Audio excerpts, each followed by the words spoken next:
So നമുക്കിവിടെ ഒരു ക്വസ്റ്റ്യനാണ്. ക്വസ്റ്റ്യൻ നോക്കാം.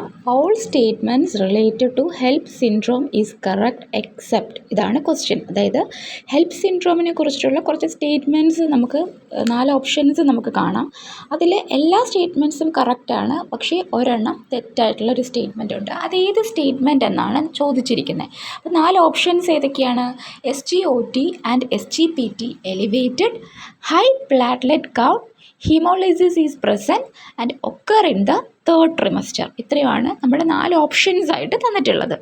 സോ നമുക്ക് ഇങ്ങനെ ഒരു ക്വസ്റ്റ്യന് നമുക്ക് ആൻസർ ചെയ്യണമെങ്കിൽ ഫസ്റ്റ് ഓഫ് ഓൾ നമ്മൾ എന്താണ് ഹെൽപ്പ് സിൻഡ്രോം എന്നുള്ളത് അറിഞ്ഞിരിക്കണം.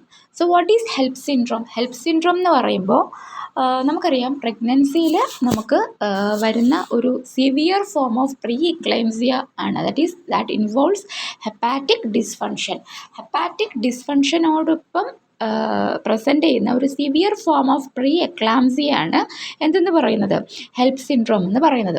ഈ ഹെൽപ്പ് സിൻഡ്രോം എന്ന് പറയുന്നത് നമുക്കറിയാം അതിനകത്ത് എന്തൊക്കെ ഫാക്ടേഴ്സ് ചേർത്തിട്ടാണ് ഹെൽപ്പ് സിൻഡ്രോം വന്നിട്ടുള്ളത്? ഹീമോളിസിസ് ഉണ്ടാകും, ലിവർ എൻസൈംസ് എലിവേറ്റഡ് ആയിരിക്കും, പ്ലാറ്റ്ലെറ്റ് കൗണ്ട്സ് ലോ ആയിരിക്കും, ആൻഡ് ഇത് തേർഡ് ട്രിമസ്റ്ററിലോ അല്ലെങ്കിൽ 48 hours ബിഫോർ ബർത്തിലോ ആയിരിക്കും ഉണ്ടാകാനുള്ള സാധ്യതയുള്ളത്. അപ്പോൾ അതായത് 3ാമത്തെ ട്രിമസ്റ്റർ ലാസ്റ്റ് 3 monthsലാണ് ഈ ഒരു കോംപ്ലിക്കേഷൻ പ്രീ എക്ലേംസിയ ഉള്ള കണ്ടീഷൻസിൽ ഇങ്ങനെ ഒരു കോംപ്ലിക്കേഷൻ സാധാരണ കണ്ടുവരാറുള്ളത്, ഓർ 48 hours ബിഫോർ ബർത്ത്. അപ്പോൾ ഇങ്ങനെ ഒരു ക്വസ്റ്റ്യൻ വരുമ്പോൾ നമ്മുടെ ആൻസർ, അപ്പോൾ നമ്മൾ ഹെൽപ്പ് സിൻഡ്രോം എന്താണെന്നുള്ള പറഞ്ഞു. അപ്പോൾ ഹെൽപ്പ് സിൻഡ്രോമിൽ ഹീമോളിസിസ് ഉണ്ടാവും. SGOT SGPT ഫസ്റ്റ് ഓപ്ഷൻ എന്താണ്? SGOT SGPT എലിവേറ്റഡ് ആണോ? ആണ്. നമ്മൾ പഠിച്ചു ലിവർ എൻസൈംസ് എലിവേറ്റഡ് ആയിരിക്കും. So that the statement is right. High platelet count high ആയിരിക്കും. ആണോ? അല്ല, പ്ലാറ്റ്ലെറ്റ് കൗണ്ട് ലോ ആണ്. അപ്പോൾ ആ ഒരു ഓപ്ഷൻ തെറ്റാണ്. പിന്നെ നമ്മൾ പറഞ്ഞ അടുത്ത ഓപ്ഷൻ എന്താണ്? ഹീമോളിസിസ് പ്രസൻറ്റ്. ഹീമോളിസിസ് അതിൽ പ്രസൻറ്റ് ആണ് and it occur in the third trimester or 48 hours before, but that is also right statement. അപ്പോൾ റോങ് സ്റ്റേറ്റ്മെൻറ്റ് ഏതാണ്? ഓപ്ഷൻ ബി ആണ്. That is low platelet count ആണ്. ബട്ട് ഓപ്ഷൻ കൊടുത്തിട്ടുള്ളത് ഹൈ പ്ലാറ്റ്ലെറ്റ് കൗണ്ട് ആണ്. Okay, അടുത്തൊരു question നോക്കാം. Placenta പ്രിവിയുമായിട്ട് relate ചെയ്തിട്ടുള്ള ക്വസ്റ്റ്യൻ ആണ്. എന്താ question? Find the true statements related to placenta previa. അതായത് പ്ലസൻ്റ പ്രിവിയനെ കുറിച്ചിട്ടുള്ള കുറച്ച് സ്റ്റേറ്റ്മെൻറ്റ്സ് നമുക്ക് തന്നിട്ടുണ്ട്. 4 സ്റ്റേറ്റ്മെൻറ്റ്സ് തന്നിട്ടുണ്ട്. അതിൽ ട്രൂ ആയിട്ടുള്ള സ്റ്റേറ്റ്മെൻറ്റ്സ് ഏതൊക്കെയാണ്? ട്രൂ സ്റ്റേറ്റ്മെൻറ്റ്സ് ആണ് നമ്മൾ പിക്ക് ഔട്ട് ചെയ്യേണ്ടത്. Okay, the first option is the degree of shock is inversely proportional to the amount of bleeding seen. Option B, fetal heart sound is absent. Option C, bleeding is profuse and painless. And option D, all the statements are right. ഇതാണ് നമ്മുടെ question എന്ന് പറയുന്നത്. അപ്പോൾ ഈ ഒരു question answer ചെയ്യണമെങ്കിൽ നമ്മൾ placenta previa എന്താണെന്നുള്ളത് മനസ്സിലാക്കിയിരിക്കണം. Okay, so placenta previa it is a condition in pregnancy where the placenta overlaps and implants on the cervix, and this overlapping and implantation of the placenta which covers the internal os. Okay, അതാണ് placenta previa. നമ്മുടെ പ്രഗ്നൻസിയിൽ വരുന്ന one of the complication ആണ്. അതിന് എന്തൊക്കെയാണ്? അതിന് വളരെ painless ആയിട്ടുള്ള bleeding ആയിരിക്കും ഉണ്ടാകുന്നത്. And these bleeding ceases to recur only at a later ആയിട്ടുള്ളൊരു ഡേറ്റിലായിരിക്കും അത് റിക്കർ ചെയ്യുന്നത്. Uterus is soft, non tender and fetal parts are easily palpable. And the degree of shock, that is അവിടെ bleeding ഉണ്ടാകും അല്ലേ. അപ്പോൾ ബ്ലീഡിങ് ഉണ്ടായി blood വാർന്നൊലിച്ച് പേഷ്യൻറ്റിന് shock വരാനുള്ള സാധ്യത കൂടുതലാണ്. അപ്പോൾ എത്രത്തോളം ബ്ലീഡിങ് ഉണ്ടാകുന്നോ അത്രത്തോളം ഷോക്ക് വരാനുള്ള ഒരു റിസ്ക് അവിടെ കൂടുകയാണ്.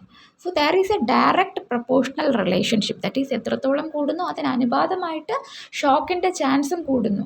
ഓക്കെ, അപ്പോൾ degree of shock is directly proportional to the amount of bleeding seen and the fetal heart sound is often present unless haemorrhage is profuse. Haemorrhage profuse ആണെങ്കിൽ പോലും ഫീറ്റൽ ഹാർട്ട് സൗണ്ട് നമുക്ക് visible ആണ്.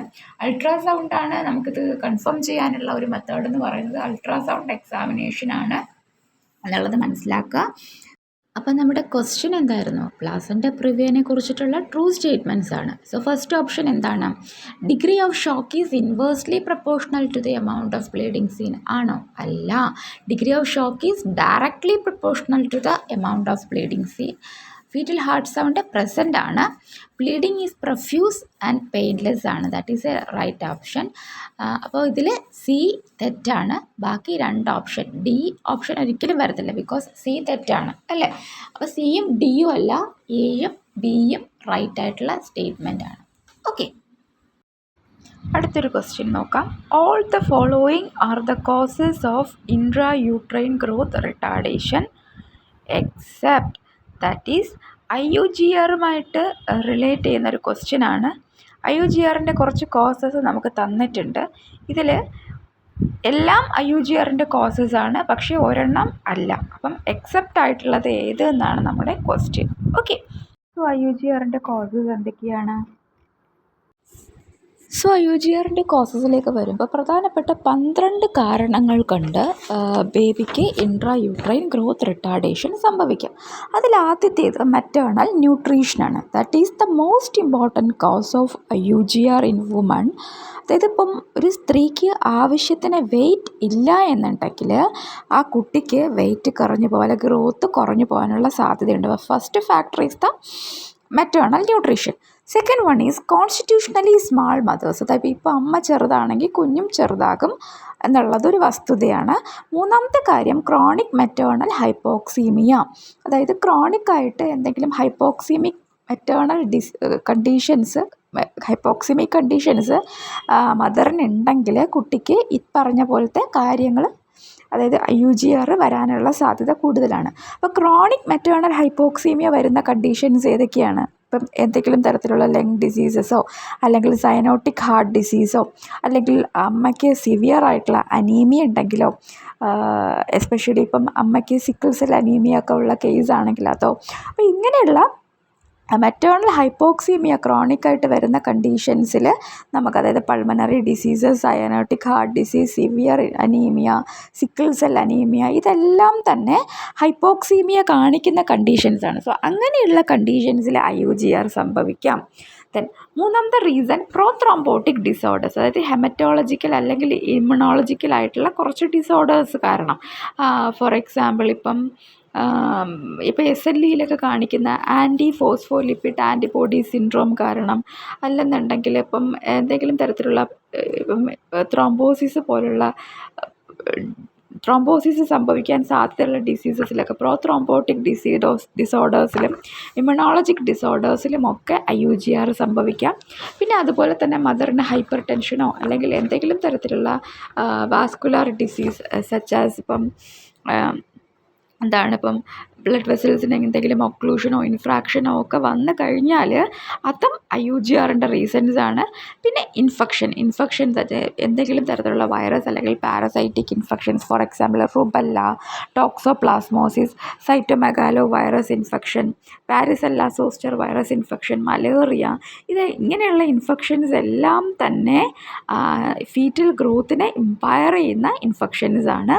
Also നമുക്ക് ഈ infections early പ്രഗ്നൻസിയിലാണ് വരുന്നതെങ്കിൽ അതിനാണ് ഏറ്റവും കൂടുതൽ ഈ ഒരു IUGR ഉണ്ടാവാനുള്ള സാധ്യത ഏറ്റവും കൂടുതൽ ഇപ്പോൾ ഏർലി പ്രഗ്നൻസിയിൽ വരുന്ന ഇൻഫെക്ഷൻസ് ആണ്.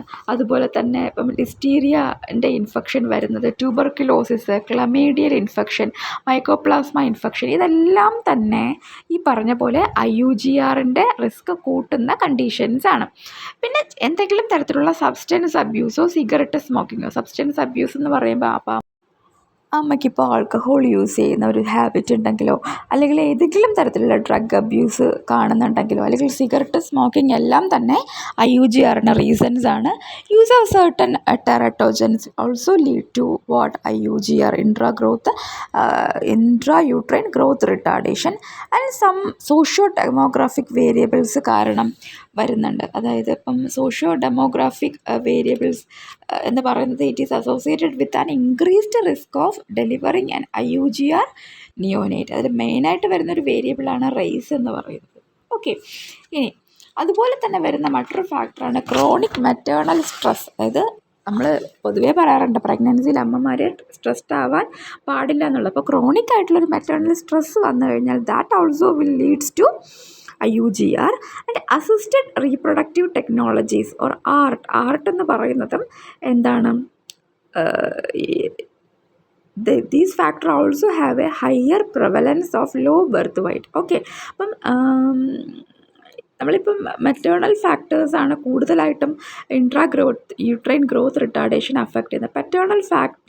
പെറ്റേണൽ ഫാക്ടേഴ്സ് ഇപ്പം അച്ഛൻ്റെ സൈഡിലേക്ക് നോക്കുമ്പോൾ അത് ബർത്ത് വൈറ്റുമായിട്ട് റിലേറ്റ് ചെയ്ത് അതിനൊരു ഇൻഫ്ലുവൻസ് വളരെ കുറവാണ്. അപ്പം ഈ പറഞ്ഞ മെറ്റേണൽ ഫാക്ടേഴ്സ് എല്ലാം തന്നെ എന്താണ് നമുക്ക് ബർത്ത് വൈറ്റിന് ലോ ആയി പോകുന്നതിന് കാരണമാണ്. പിന്നെ കുറച്ച് ഫീറ്റൽ ഫാക്ടേഴ്സ് ഉണ്ട്. That is congenital malformations, fetal infections, ഞാൻ നേരത്തെ പറഞ്ഞ പോലെ സർട്ടൻ വൈറൽ ബാക്ടീരിയൽ പ്രോട്ടോസോവൽ അല്ലെങ്കിൽ സ്പൈറോക്കീറ്റൽ ഇൻഫെക്ഷൻസ് ഒക്കെ നമ്മൾ പറഞ്ഞു. Listeriosis, rubella infection, syphilis, toxoplasmosis, TB, ഇതെല്ലാം തന്നെ ഫീറ്റൽ ഇൻഫെക്ഷൻസ് വന്നു കഴിഞ്ഞാലും ഈ പറഞ്ഞ പോലെ IUGR സംഭവിക്കാം, അല്ലെങ്കിൽ ക്രോമസോമൽ അബ്നോർമാലിറ്റീസ് കാരണവും വരാം. അപ്പം 21th ക്രോമസോമിൽ ട്രൈസോമി വരിക, 18th ക്രോമസോമിൽ ട്രൈസോമി വരിക.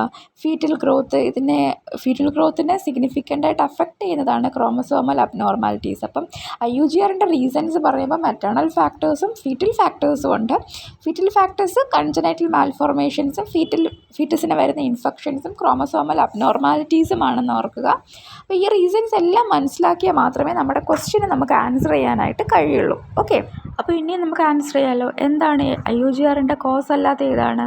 SLE ഒരു ഇമ്മ്യൂണോളജിക് ഡിസോർഡറാണ്. സോ അത് നമുക്ക് പറയാം. SLE ഒരു റീസൺ ആണ്. TB ഞാൻ പറഞ്ഞു, TB റീസൺ ആണ്. ആൽക്കഹോൾ റീസൺ ആണ്. Placenta previa is not a reason for IUGR. So the correct answer is placenta previa, option D. Okay.